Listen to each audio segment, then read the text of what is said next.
La peur, vaste sujet, et sujet d'autant plus important qu'il nous pénalise tous les jours dans plein de domaines. Bonjour, Philippe Audiquet, Génération Patrimoine, Fortune Succès Académie pour vous servir. On va parler de la peur, parce qu'en fait, il y a beaucoup de choses au quotidien qu'on ne fait pas, ou qu'on reporte, ou qu'on décale, simplement parce que soit on a une peur flagrante, soit on a un petit doute, un petit questionnement qui fait que finalement on n'y va pas. Alors la première question la plus importante est, à votre avis, quel est le point commun entre la peur du noir, la peur des insectes, la peur de manquer d'argent, la peur de l'eau, la peur de la maladie, je pourrais en citer la peur du feu, la peur du vide, on pourrait en citer des milliers comme ça. Eh bien, on est d'accord qu'entre la peur de manquer d'argent et la peur des insectes ou des reptiles, il n'y a pas de logique qui fasse que ces deux peurs soient identiques. Et pourtant, toutes ces peurs ont un point commun. Alors ce point commun, il est très simple. Il faut l'entendre pour se débarrasser de toutes ces peurs. Le point commun entre toutes ces peurs, c'est que derrière, il y a une inconnue. Vous avez peur du vide, ce n'est pas le vide qui vous fait peur. Ce qui vous fait peur, c'est qu'est-ce qu'il va m'arriver si je suis dans le vide. Ce n'est pas les insectes qui vous font peur. C'est quoi? C'est qu'est-ce qui va arriver si cet insecte me pique? C'est le résultat. Et rarement, c'est l'option même qui fait qu'on ait peur. Donc, le point commun de toutes ces peurs, c'est que derrière, il y a quelque chose qu'on ne connaît pas. Et si on ne le connaît pas, on peut tomber après dans des psychoses et dans l'irrationnel, on peut arriver à s'en débarrasser, mais on n'y arrive pas. Alors les coachs, qu'est-ce qu'ils font généralement? Ils essayent de vous amener vers la piste de la relativisation. Il va falloir relativiser. Pourquoi relativiser? Il risque de m'arriver ça. D'accord? Si ça m'arrive, qu'est-ce qu'il va se passer? Et même, on prend par exemple la peur du vide, si vous dites que vous allez tomber de très très haut et très très très bas et que vous allez peut-être mourir, que vous allez peut-être avoir le pire de tous les accidents, c'est possible.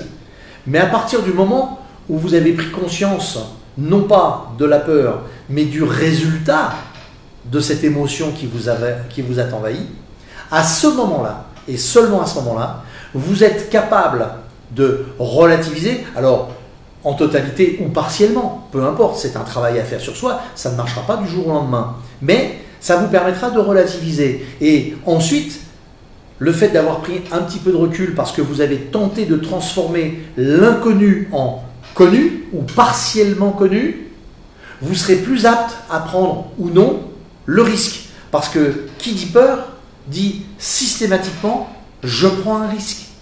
Je mets de l'argent en bourse, j'investis en bourse. Oui, mais on m'a dit que le marché est mauvais, etc. J'ai peur de perdre mon argent. En fait, ce n'est pas de perdre votre argent que vous avez peur. C'est de perdre les moyens de vivre. Et si vous relativiez ça en sachant que la somme que vous avez mis dans votre investissement, elle est égale par exemple aux cigarettes, au café, à un alcool de temps en temps, à un petit restaurant, etc. Ça devient déjà moins grave de le perdre.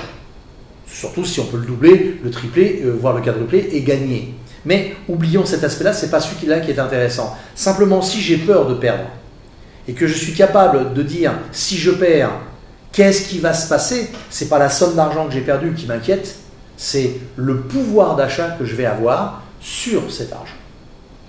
Et donc finalement, c'est embêtant parce que l'idée qu'on va se faire de ce qu'on ne va pas pouvoir faire parce qu'on aura perdu quelque chose sera embêtante. Donc, au lieu d'avoir des peurs rationnelles ou irrationnelles, soudaines ou autres, qui ne sont systématiquement que des bouffées d'émotions et rien d'autre, tentez de transformer intellectuellement, si c'est possible, une peur qui est donc une inconnue, en quelque chose qui est partiellement ou totalement ou très peu importe, mais en un peu connu, et vous allez voir que votre degré de peur va redescendre. Et là, vous pourrez vous dire, est-ce que je le fais ou est-ce que je ne le fais pas? Eh bien, toute notre vie, elle est gérée par ça.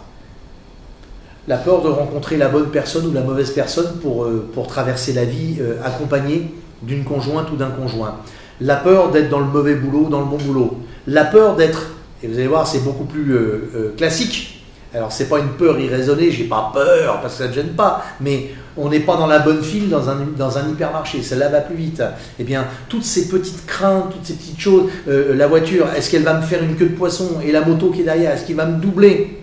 Si vous transformez ça, non plus avec le risque de l'accident, par exemple, pour la moto qui va me doubler, vous l'avez vu dans le rétro, et elle vous fait peur parce qu'elle arrive très très vite, eh bien, restez calme, roulez doucement, et dites-vous que si vous ne bougez pas, elle passera. Et là, d'un seul coup, la peur va légèrement redescendre. Je ne dis pas qu'elle disparaîtra complètement, mais elle va redescendre. Le maître mot, essayez en vous raisonnant, vous savez, la petite voix qui trotte là-haut, elle trotte pour tout le monde, rassurez-vous, eh bien, transformez une inconnue en connue, et vous verrez que la peur sera moins importante. Et à partir de ce moment-là, vous serez plus en adéquation d'actionner votre vie, d'aller dans le bon sens des choses et d'avoir un meilleur parcours.